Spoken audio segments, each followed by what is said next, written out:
Well, Coach, just talk about how has your off-season training been, workouts been, and can you talk about the players you had with you today? This coming Sunday, we have our first camp. All the boys coming, and all the boys be ready to come Sunday. We expect about 15 to 20 boys to come, begin training, to begin the workout next week, all week. And I'm looking forward for next week, and I believe the boys will be ready, motivated, and I know they'll be excited.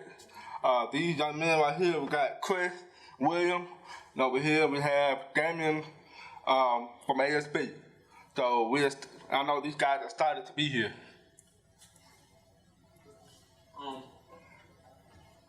What position does Damien play, and what position does Christopher play? Okay, Damien Williams, he plays running back, he plays a little bit of linebacker and defensive back, and we're looking forward for him running the ball. And he's a great runner, a hard worker, and I know he'll be excited to run that ball this year. Oh yeah. And over here we have Chris. He's our quarterback. He plays a little bit linebacker, defensive back, and he also will do a little bit of receiving too on the wide out.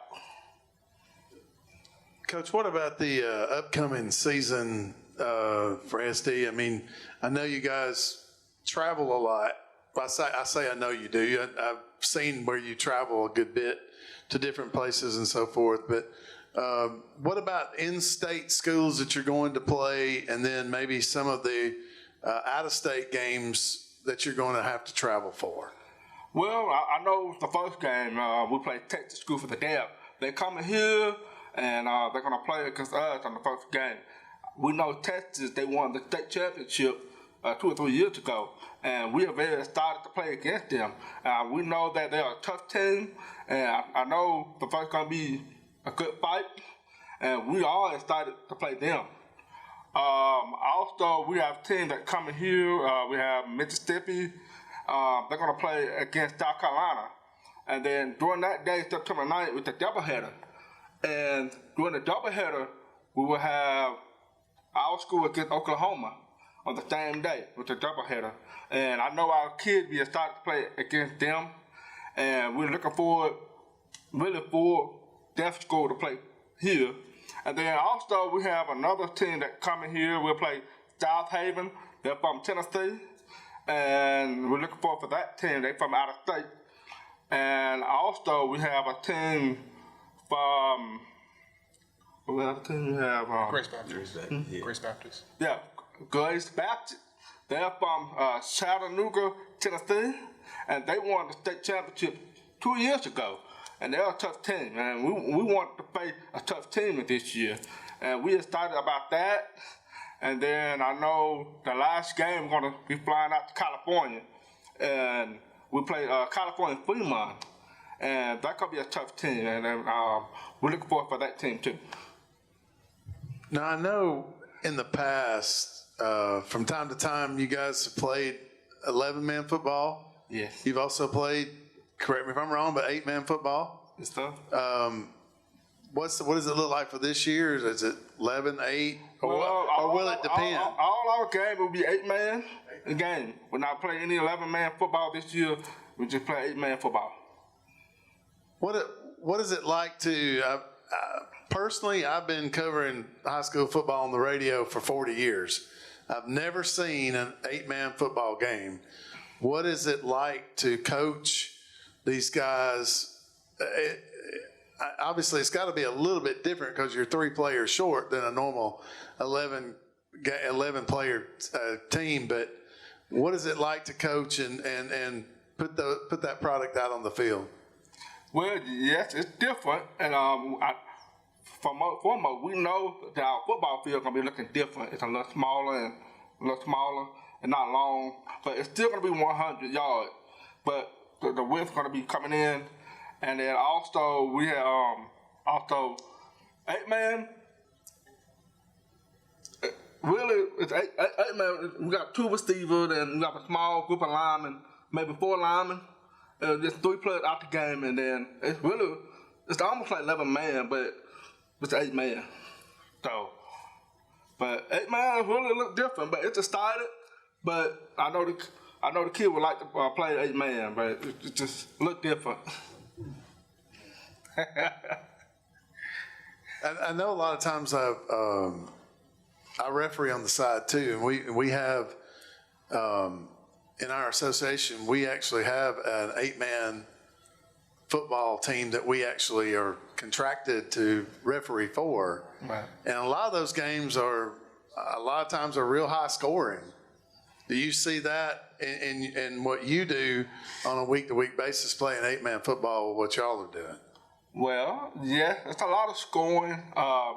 Last year we averaged at least 40 to 50 points a game last year, and we were one of the top 5 or top 10 in scoring, the leader in the state, and also in 8-man football too.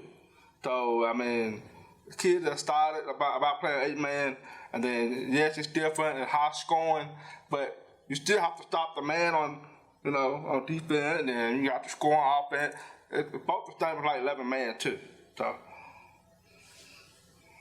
now you mentioned, Coach, that a lot of the players will be coming in this weekend. Is that right? yes, sir. Where do a lot of these guys live? Do they live around here? Do they live in other parts of Alabama? We have guys all over Alabama. We have kids that are local. We have kids that are like live in Huntsville or they live in Mobile, all over Alabama. And we have many kids that started to come to ASD to play football. How does that work out? Is that something where when they come in this weekend, you're basically going to get started for the season this weekend, right? Yes, sir. From when you decide when you get ready to play your first game. So as far as summer is concerned, where a lot of teams will have 7-on-7s and summer workouts and stuff like that, do a lot of these guys, especially the ones that live away from Talladega, are they expected, or do they work out on their own, or how does that work? Well, what we do, they work out on their own. We try to send an email to the young men we give them the exercise package to follow and to what to do this summer, and we have a coach. His name Jared, and he sent out the exercise package. The kid will look and the exercise during the summertime. We try to email the player and let them know how they've been working out and be prepared for the upcoming year. And but the younger guys, like for us, our young guys, they looking forward to the workout coming this year. But what I want to say is the public schools, they have the advantage of weightlifting and they work out during the summertime, but it's tough for our kids, but we have to send them a package to work out in the summertime, but it's really tough. I know you mentioned you have like different guys in different areas. So like when it's time to have like team meetings or just team activities in the summer, like how do you go about that process? One more time. So I know you have like different players in like different locations. You mentioned like players in Huntsville and different places. So like whenever you want to have like team meetings or anything, how do you manage that? Do you be on Zoom or do you just send mass email out, or how do you manage that? Well, really this year we just sent out an email to let them know, make sure they keep up with their workout and their duty, what we expect them to do this summer. But we didn't do any Zoom this year or nothing like that. But in the past we did, but we didn't do it this year. And this question is for the players. Since you guys do play an 8-man roster, do y'all? I imagine y'all play both sides of the ball, correct? Yeah, that's right. So, which side do you like playing the best, offense or defense, and why? I like offense better because I've always loved running the ball, getting shifty. It's just always been my you feel me, my happy place, I guess. But I like hitting on defense too. I grew up playing offense. Before my sophomore year, I went to Lincoln, and I always played receiver there. Then when I came to ASD, I transitioned to quarterback, but I feel like I make more of an impact on defense. I'm more around the field, and I feel like that's where I make the most impact on the team is on defense. I like to add that.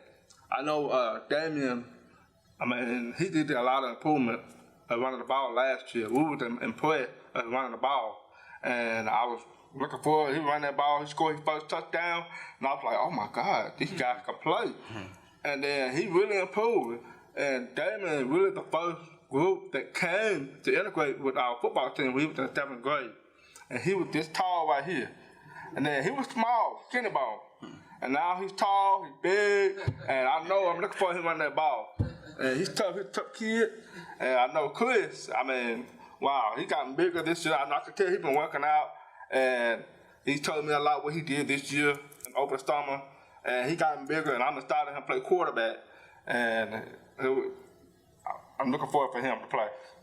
Coach White, would you please talk a little bit about how the students from the School for the Blind who now participate on the football team at the School for Deaf, how many students that you anticipate from the School for the Blind participating this year, and how you all work that out as far as logistical?